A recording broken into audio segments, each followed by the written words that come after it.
دنیا کا کوئی بھی باپ، دنیا کا کوئی بھی انسان، کسی کا باپ اگر میرے آقا کسی چیز کو منع کر دے نہیں سکتا۔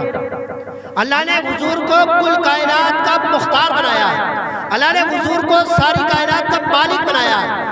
جو جس چیز کا مالک اللہ ہے، اللہ نے اختیار دیا اپنے نبی کو کہ تم جو چاہو کر سکتے ہو، حضور کو اختیار ہے۔ تو بروز محشر بھی حضور جو نا اگر چاہیں گے تو ہم جنت میں جائیں گے، ورنہ نہیں جائیں گے۔ اب آپ سوچیں جو لوگ اپنے گھروں میں لیٹے ہوئے، جو لوگ اب چوراہوں پر ہیں، جو لوگ چوراہے میں اپنے گھروں میں ہیں، ایک دوسرے سے باتیں کر رہے ہیں، اب وہ سوچیں کہ حضور کی محفل ہو رہی ہے اور ہم حضور کو ناراض کر رہے ہیں، اپنے گھروں میں گالیاں چل رہی ہیں، باتیں چل رہی ہیں۔ تو اب بتاؤ کہ جب ہم دنیا کو چھوڑ کر جائیں گے تو آقا ہم سے ناراض ہوں گے کہ خوش ہوں گے؟ ناراض ہوں گے۔ بظاہر جب ناراض ہوں گے تو حضور ناراض ہو جائے، پھر ہماری بخشش کون کرا سکتا؟ تو حضور کو راضی رکھو، دنیا کو کسی کو بھی ناراض کرو، کچھ نہیں ہوگا۔ جس سے حضور راضی اس سے سارا زمانہ راضی، اللہ بھی اس سے راضی، اور جس سے حضور ناراض ہو گئے تو یہ سمجھو کہ ساری کائنات اس سے ناراض ہو گئی، اللہ بھی اس سے ناراض ہے۔ حضور کی رضا ساری چیز کی رضا، اللہ کی بھی رضا حضور کی رضا میں ہے۔ جس نے ہمارے نبی کو راضی رکھا، راضی کیا، سمجھو کہ اس نے اپنے رب کو راضی کیا۔ اب یہ دن کیسا ہے؟ یہ دن وہ ہے جس دن میں حضور کی پیدائش ہوئی۔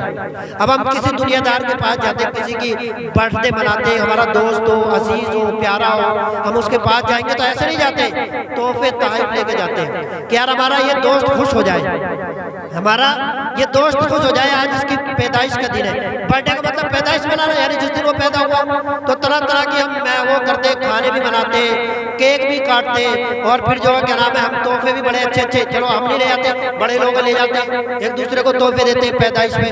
تو کیا ہم حضور کی ولادت پر تحفے تحائف پیش نہیں کر سکتے؟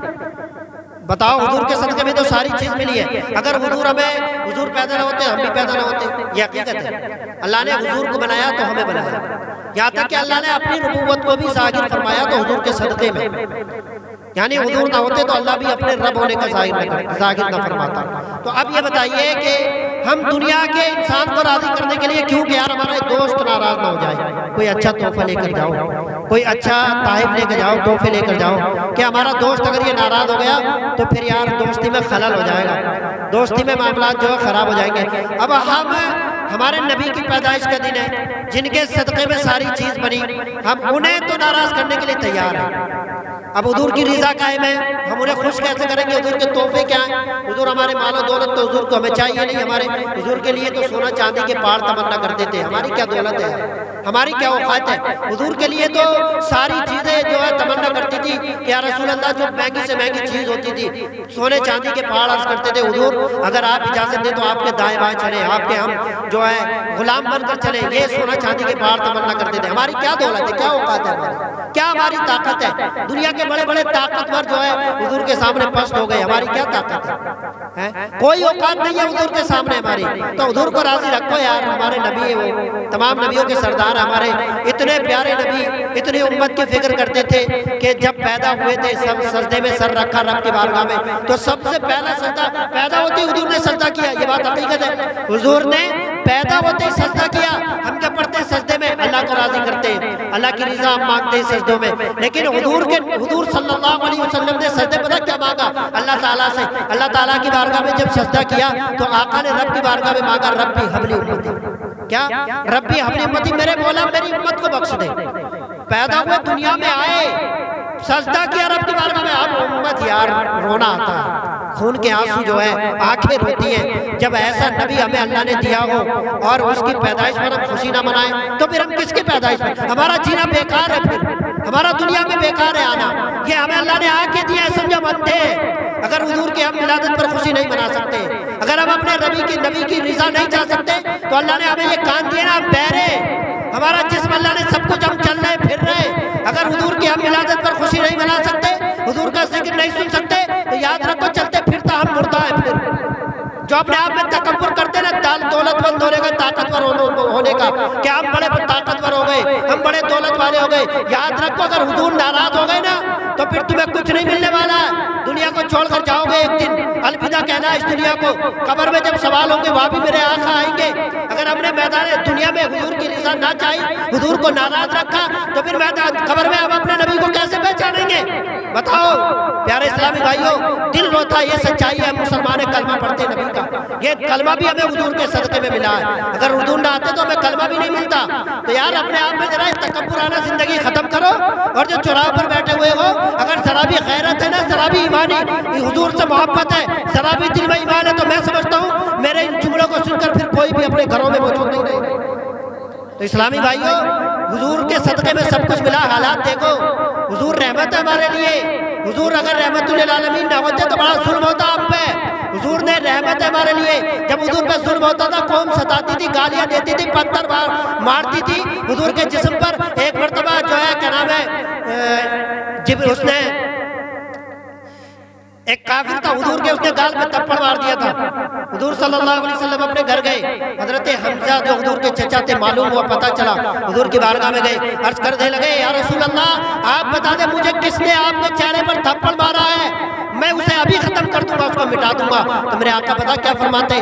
حضور فرماتے نہیں، مجھے اللہ نے رحمت للعالمین بنا کر بھیجا، مجھے اللہ نے رحمت للعالمین بنا کر بھیجا۔ قوم پتھر مارتی تھی، صحابی رسول حضرت زید حضور کی بارگاہ میں گئے، حضور سے عرض کرنے لگے یا رسول اللہ آپ تو اللہ کے سچے نبی ہیں، آپ تو رحمت، تو آپ تو اللہ کے حبیب ہیں، اللہ کی بارگاہ میں عرض کریں اللہ آپ کی کسی دعا کو نہیں ٹالتا ہے۔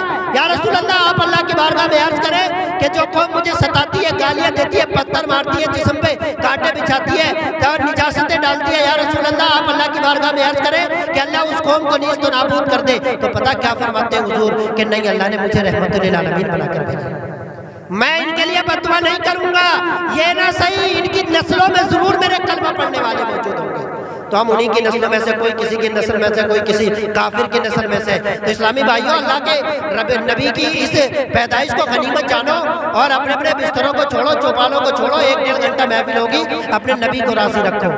نبی کی رضا ہر چیز کی رضا ہے، نبی ناراض ہو گئے تو ہم کھائیں گے تو، چلیں گے تو، پھریں گے تو، سوئیں گے بھی، سب کچھ کریں گے، لیکن جب دنیا کو چھوڑ کر جائیں گے نا تو حضور کے سامنے جب ہمارا سامنا ہوگا، حضور یوں چہرہ پھیر لیں گے، حضور ہم سے ناراض آئیں گے، پھر ہمیں حضور صلی اللہ علیہ وسلم ہمیں اپنا چہرہ نہیں دکھائیں گے۔